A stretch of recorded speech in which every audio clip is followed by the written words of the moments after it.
Assalamualaikum warahmatullahi wabarakatuh. Baiklah teman-teman sekalian,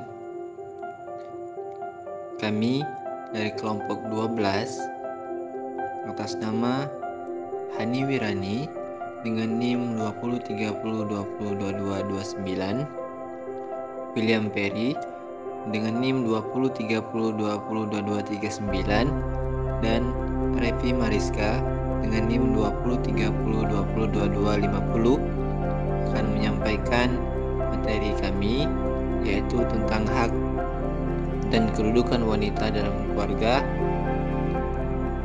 mata kuliah materi ilmu fikih SD SMP SMA, dosen pengampu Bapak Rahmadi MPDI. Baiklah, materi pertama akan disampaikan oleh saudari Hani Wirani. Islam adalah rahmat bagi seluruh alam. Dan meski kita mengetahui bahwa wanita diciptakan dari tulang rusuk laki-laki, namun Islam tidak pernah menyatakan bahwa derajat wanita di bawah laki-laki. Allah berfirman dalam surah Al-Ahzab ayat 35 yang artinya, sesungguhnya laki-laki dan perempuan muslim, laki-laki dan perempuan mukmin, laki-laki dan perempuan yang tetap dalam ketaatannya, laki-laki dan perempuan yang benar, laki-laki dan perempuan yang sabar, laki-laki dan perempuan yang khusus, laki-laki dan perempuan yang bersedekah, laki-laki dan perempuan yang berpuasa, laki-laki dan perempuan yang memelihara kehormatannya, laki-laki dan perempuan yang banyak menyebut Allah. Allah telah menyediakan untuk mereka ampunan dan pahala yang besar. Pandangan Islam terhadap wanita dalam sebuah hadis yang diriwayatkan oleh Abdul bin Humaid At-Tabari dan Tirmizi bahwa Ummu Imarah Al-Ansariyah pernah menemui Rasulullah dan berkata, "Kulihat semua diperuntukkan bagi laki-laki. Kulihat tak sekalipun perempuan disebut." Lalu turunlah ayat ini. Ibnu Abbas berkata, beberapa perempuan menemui Rasulullah seraya berkata, "Wahai Rasulullah, kenapa laki-laki yang beriman selalu disebut, sedangkan perempuan yang beriman tidak disebut?" Dan kemudian ayat ini diturunkan untuk menjawab pertanyaan tersebut. Bersamaan dengan turunnya ayat tersebut, Allah menyatakan bahwa dalam pandangan Islam, kedudukan wanita sama saja dengan kedudukan laki-laki dalam hal ibadah dan iman yang dimilikinya. Baik laki-laki maupun perempuan yang memiliki kesempatan yang sama untuk mencapai derajat keimanan dan keislaman yang tertinggi. Mereka berhak mendapatkan pahala dan ganjaran serta ampunan Allah jika mereka berbuat dosa. Dan yang paling penting, kedudukan wanita juga sama dalam hal kesempatan mendapatkan pahala, surga dan kenikmatan di akhirat apabila mereka beriman, taat dan rajin melakukan amal soleh. Sejak Islam datang ke dunia, citra dan kedudukan wanita dalam masyarakat mulai mengalami kemajuan. Allah memerintahkan kepada seluruh umat manusia agar senantiasa bersikap baik pada wanita. Sebagaimana firman Allah Subhanahu wa taala berikut ini yang berbunyi, "Dan perlakukanlah mereka secara patut. Kemudian bila kamu tidak menyukai mereka, maka bersabarlah, karena mungkin kamu tidak menyukai sesuatu, padahal Allah menjadikan padanya kebaikan." Surah An-Nisa ayat 19. Baiklah, saya Revi Mariska, saya akan melanjutkan materi yang selanjutnya. Sebelum Islam datang, baik masyarakat di dalam maupun di luar Jazirah Arab tidak menghargai kedudukan dan harga diri wanita. Negara Yunani yang dikenal dengan peradaban yang tinggi tidak menghargai dalam masyarakatnya, maka mereka menganggap perempuan sebagai penyebab segala penyakit dan musibah bagi kehidupan umat manusia. Mereka juga menganggap sebagai makhluk rendah yang diperlakukan seperti budak, sama halnya dengan bangsa Yunani, bangsa Romawi dan Persia. Juga berlaku tidak adil para wanita. Mereka berlaku kasar dan hukum berat wanita. Apabila mereka melakukan kesalahan kecil, mereka akan menganggap wanita sebagai pelampiasan seksual semata. Bahkan bangsa Romawi memiliki slogan, "Belenggu wanita itu jangan dilepas dan api jangan dipadamkan." Sementara itu, perempuan Persia tidak boleh kawin dengan laki-laki selain dengan Zarathustra-nya. Sementara laki-laki bebas kawin dengan siapa saja yang mereka kehendaki. Kedudukan wanita dalam Islam dapat dilihat dari peran wanita dalam Islam, masyarakat, dan lingkungan sosial sebagaimana yang dijabarkan dalam penjelasan berikut ini. 1. Kedudukan wanita sebagai seorang anak.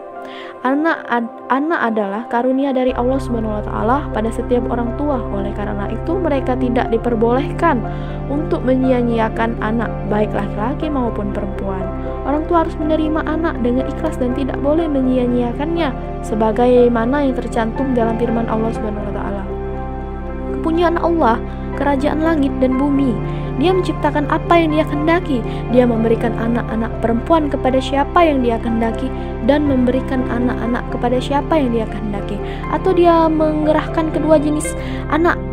Yang pertama anak laki-laki dan kemudian anak perempuan kepada siapa yang Dia kehendakinya. Dan Dia jadikan mandul kepada siapa yang Dia kehendaki. Sesungguhnya Dia Maha mengetahui lagi Maha kuasa. Quran surat Asy-Syura ayat 49-50. Dalam ayat di atas, Allah menyebutkan anak perempuan terlebih dahulu sebelum laki-laki untuk menghibur anak perempuan. Karena umumnya pada orang tua merasa berat hati dengan kelahirannya.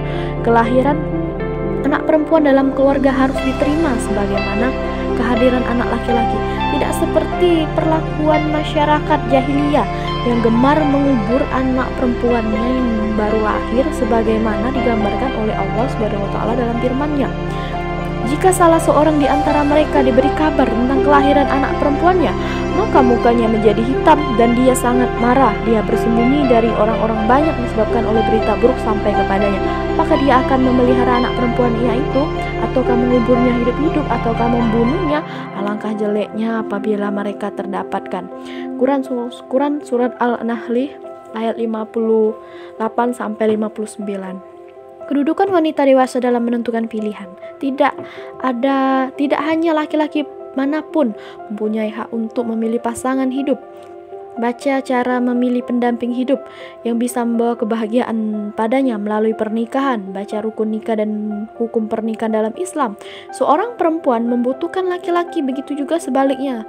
Laki-laki pasti akan membutuhkan perempuan. Sudah dijelaskan dalam firman Allah Subhanahu wa taala. Di antara tanda-tanda kekuasaannya adalah Dia menciptakan untuk kalian pasang-pasangan hidup dari jenis kalian sendiri, agar kalian merasa tentram kepadanya, dan Dia menjadikan di antara kalian rasa kasih dan sayang. Sesungguhnya dalam yang demikian itu terdapat tanda-tanda bagi kaum yang berpikir. Jika seorang perempuan sudah cukup usia untuk menikah, maka sudah menjadi kewajiban bagi orang tua untuk memikirkannya dan memilihkan jodoh anaknya. Baca menjadi jodoh dalam Islam. Seorang laki-laki yang salihah dan bertakwa melalui proses ta'aruf dan kitabah, bacaan tunangan dalam Islam. Karena hanya laki-laki yang salihah dan bertakwa kepada Allah Subhanahu wa taala tersebut jika mencintai seseorang perempuannya, maka dia akan memuliakannya. Sedangkan jika tidak menyukainya, dia tidak akan menghina perempuan tersebut. Dari Aisyah berkata, saya bertanya kepada Nabi tentang seorang gadis yang dinikahkannya oleh walinya, apakah harus dimintai izin atau tidak? Beliau menjawab, ya harus diminta izinnya. Aisyah berkata, saya lantas bagaimana kepada beliau? Sesungguhnya seorang gadis itu pemalu. Beliau menjawab, karena itulah izinnya adalah ketika dia diam. Ibnu Abbas menceritakan bahwa Nabi bersabda, seorang janda lebih berhak atas dirinya daripada wanita soleha. Orang gadis itu dimintai izinnya.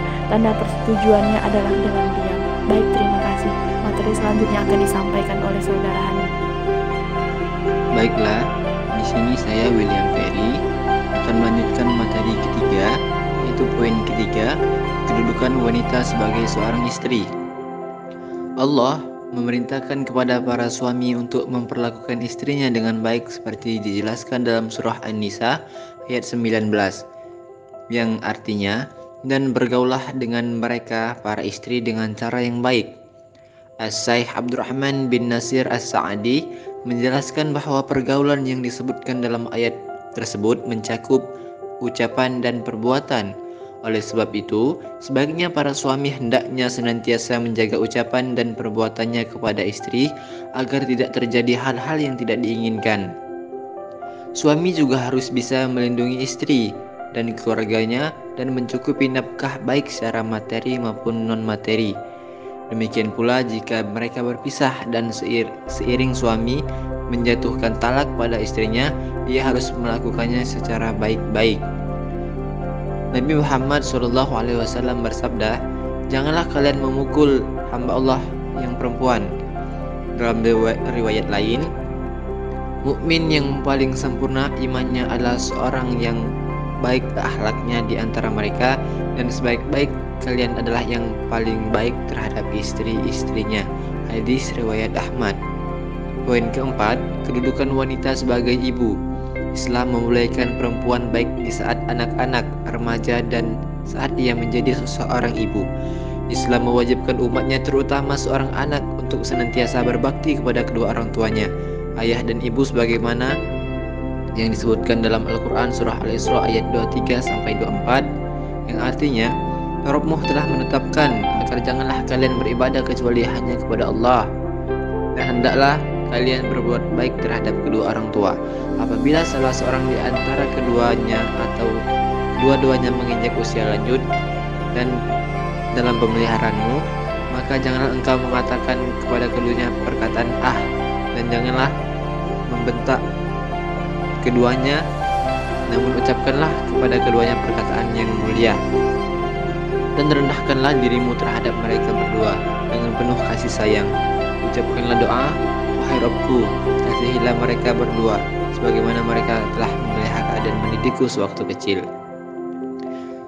Bahkan Rasulullah SAW menyebutkan bahwa kedudukan ibu lebih mulia daripada ayahnya. Dalam sebuah hadis, seorang sahabat bertanya tentang orang yang paling berhak untuk mendapatkan perlakuan baik. Wahai Rasulullah, siapakah di antara manusia yang paling berhak untuk aku berbuat baik kepadanya? Rasulullah menjawab, ibumu. Kemudian sahabat bertanya, kemudian siapa lagi ya Rasulullah?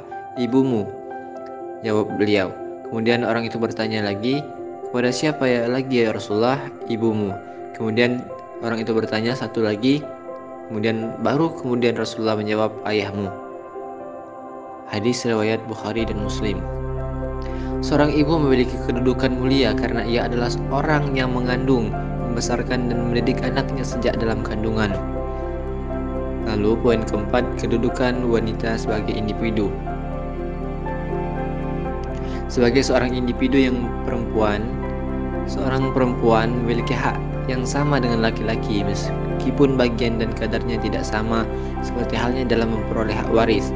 Sebelum Islam datang, seorang wanita tidak pernah mendapatkan warisan, sampai Allah Subhanahu wa Ta'ala berfirman, bagi laki-laki ada hak bagian dari harta peninggalan ibu, bapak, dan kerabatnya, dan bagi wanita ada hak bagian dari harta peninggalan ibu, bapak, dan kerabatnya, baik sedikit ataupun banyak menurut bagian yang telah ditetapkan. Quran Surah An-Nisa ayat 7. Seorang perempuan atau wanita juga memiliki hak dan kewajiban yang sama dalam menuntut ilmu. Mereka dapat menimba ilmu sedalam-dalamnya sebagaimana kaum lelaki. Hal ini dikarenakan seorang wanita akan menjadi ibu bagi anak-anaknya dan mereka memiliki kewajiban untuk mendidik anaknya kelak. Ilmu sangatlah penting. Sebagaimana firman Allah Subhanahu wa Ta'ala yang artinya, adakah sama orang-orang yang mengetahui dengan orang-orang yang tidak mengetahui? Sungguhnya hanya orang yang berakallah yang dapat menerima pelajaran. Quran Surah Az-Zumar ayat 9.